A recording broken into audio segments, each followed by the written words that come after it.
प्रिय मित्रों, मेरे दोस्तों, जय मसीह की। प्रभु आपको सचमुच में बहुतायत से आशीष दे और आपकी हर एक जरूरत को पूरा भी करे और आपके दिन को परमेश्वर यीशु के नाम में बना दे, आपके साथ रहे, आपकी अगुवाई करे। जिस बात की आप चिंता कर रहे हैं उस चिंता को प्रभु दूर करे।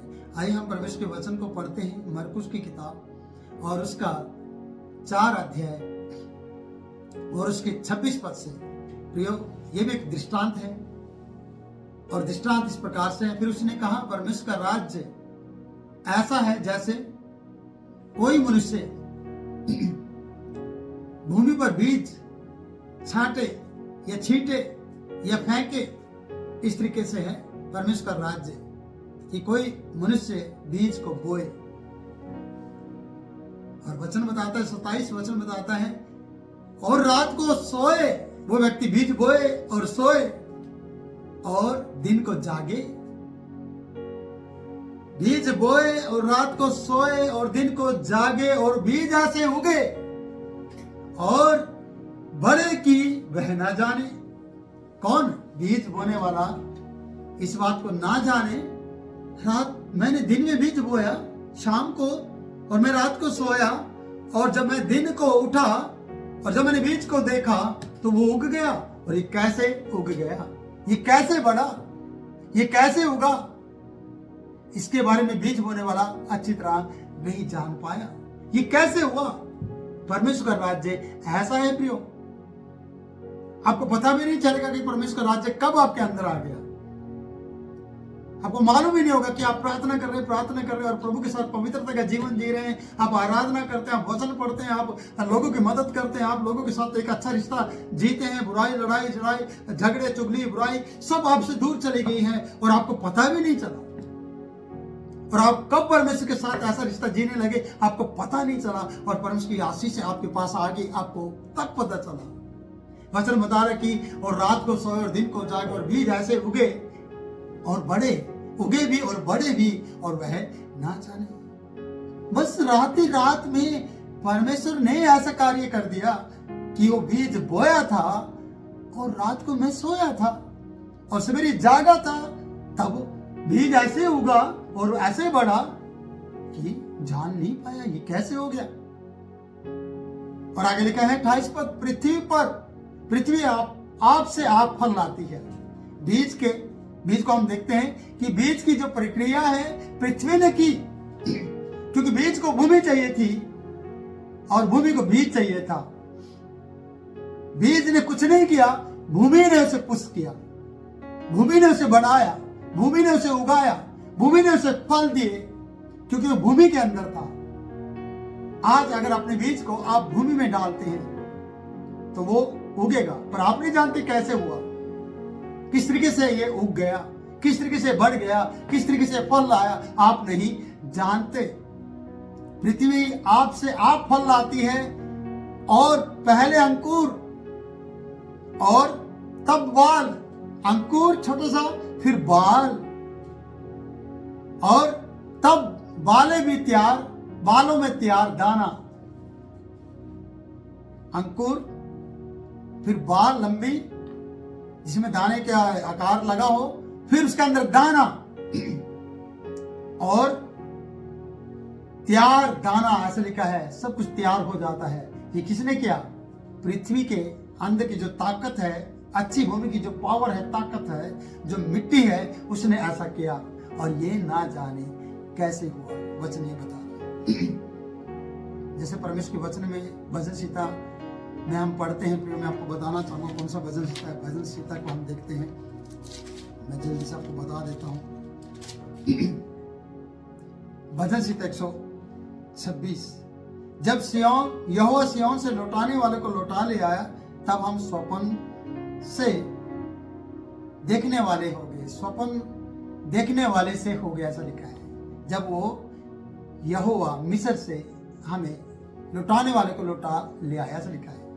कि वो लोग ये कह रहे थे स्वप्न था क्या, जहां से उनका निकलना बड़ा मुश्किल था, और उन्हें स्वप्न सा लगा वो कि परमेश्वर ने ऐसा बना दिया उनकी जिंदगी में कि रात को सोए और सुबह कनान पहुंच गए। सुबह वो मिस्र से बाहर थे, उनको मालूम पड़ा कि ये क्या था, सपना सा लगा।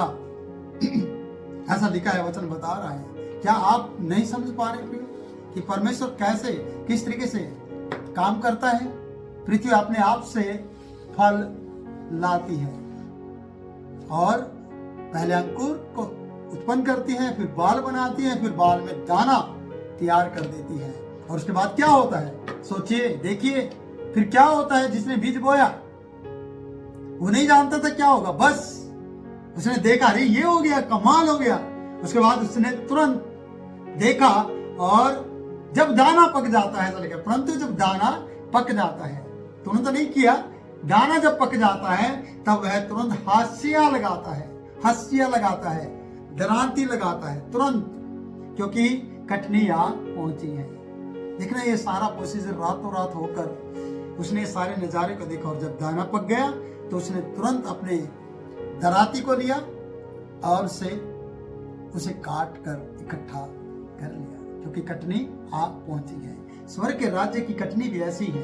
पृथ्वी पर रहते उन लोगों के लिए भी परमेश्वर का वो हथियार उन लोगों के लिए आशीष का कारण बनने वाला है, उन्हें वो उठाने वाला है, क्योंकि कटनी आ पहुंची है। प्रभु के वचन से हमें ये सीखने को मिलता है कि आपको परमेश्वर ने पृथ्वी पर रखा, अगर आपने कुछ अच्छी भूमि में अपने आप को नहीं रखा तो उगना तो दूर, आप सड़क के मार्ग के किनारे गिरे हुए वो बीज हैं, वो दाना है, जिसे पंछी आएगा उठा कर ले जाएगा। और पंछी की वहां पर बताया गया कि पंछी कौन है, वो शैतान आएगा और आपके हृदय से उस दाने को उठाकर ले जाएगा, क्योंकि आप सड़क के मार्ग के किनारे किस तरीके से ग्रहण करने वाले लोग हैं, जो उस बीज को वहां पर गिरे हुए देखते हैं, जिसको शैतान उठाकर ले गया।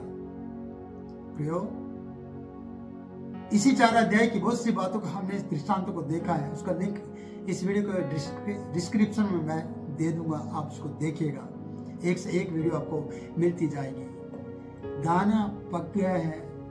परमेश्वर का राज्य एक ऐसे बीज के समान है। रातों रात परमेश्वर का वचन कार्य करता है। अगर आपने अपने आप को परमेश्वर के हवाले किया है, अगर आप पकने के लिए तैयार हैं, और परमेश्वर का वचन बताता है कि वो तुरंत हंसिया लगाता है, तुरंत वो अपने दराती को इस्तेमाल करता है, क्योंकि कटनी आ पहुंची है।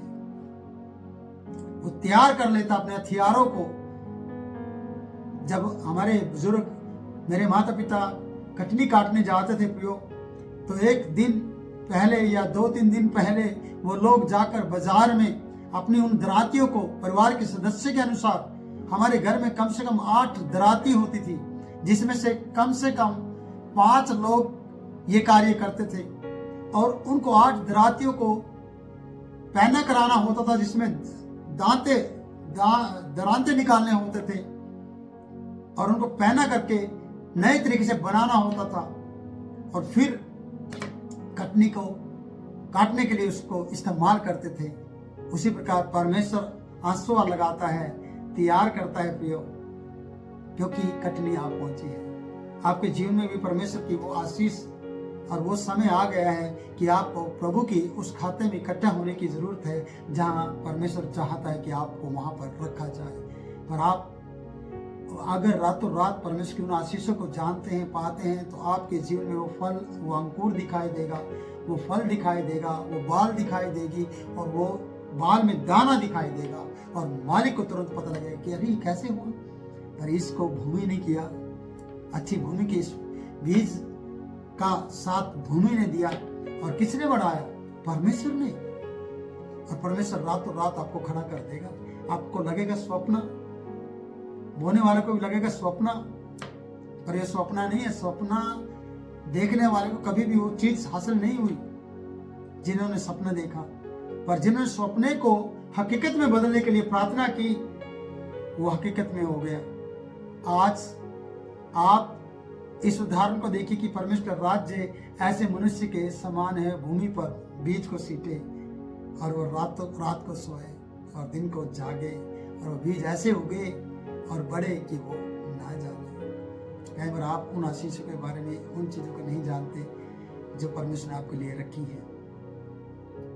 परमेश्वर का वचन आपके लिए बहुत बहुतायत आशीष देने वाला है प्रियो, मेरे भाई, मेरे बहन, मेरे बच्चे। परमेश्वर आपको बहुतायत से उपयोग में लाना चाहता है। बस एक अच्छी भूमि तैयार कीजिए, अपने आप को तैयार कीजिए और बीज के समान उस बोने वाले के हाथ में दीजिए कि आपको अच्छी जगह पर बोए और परमेश्वर आपको बढ़ाना शुरू कर देगा। आपको पता भी नहीं चलेगा कि कब मेरे जीवन में परिवर्तन आ गया। और दुनिया के लोग जब आपको देखेंगे तो कह पाएंगे ये परमेश्वर का है, ये यीशु मसीह का है और परमेश्वर ने इसकी ज़िंदगी को बदल दिया है। अगर आप बदलना चाहते हैं तो सचमुच में तैयार हो जाइए। प्रभु आपको बहुतायत से आशीष दे, आपके दिन को बना दे। और मैं परमेश्वर के दास अगली वीडियो में फिर मिलूंगा आपके साथ वचन बांटते हुए, और आप सुनेंगे और कमेंट के द्वारा मुझे लिखेंगे कि आपने इस वचन वीडियो के द्वारा आशीष पाई है। अब मुझे इजाजत दें। जय मसीह की।